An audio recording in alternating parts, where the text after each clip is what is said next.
presented by Public Music Mathli. Mixed by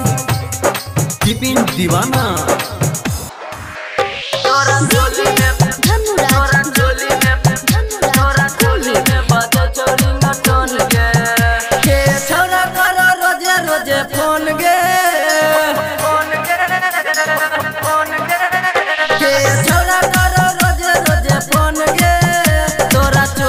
बाजे चोरिंग टोन गे तोरा चोली में बाजे चोरिंग टोन गे के कल का मोबाइल की न सम गे तोरा चोली में बाजे चोरिंग टोन गे तोरा चोली में बाजे चोरिंग टोन गे DJ Dhanuraj presented by Public Music Mathli. तोरा चोली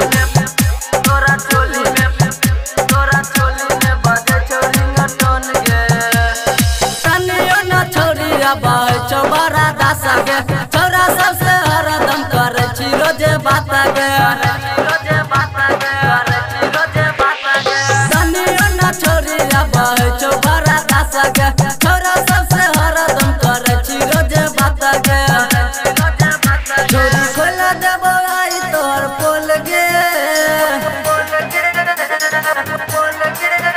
छोरी खोला देबो सब तोहर पोल गे तोरा चोली में बाजे चोरिंग टोन गे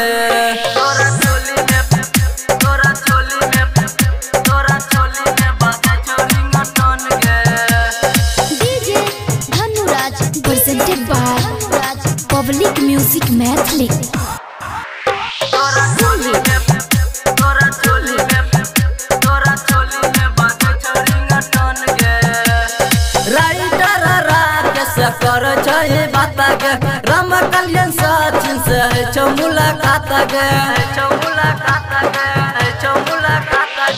राइटर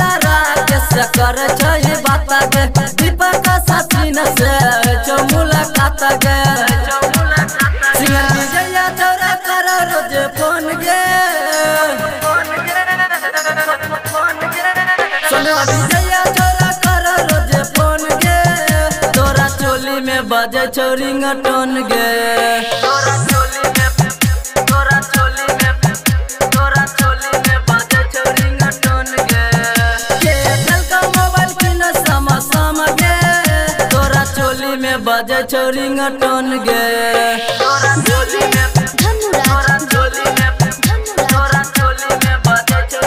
टोन गे Recording Studio Public Music Dudhpura Bazaar.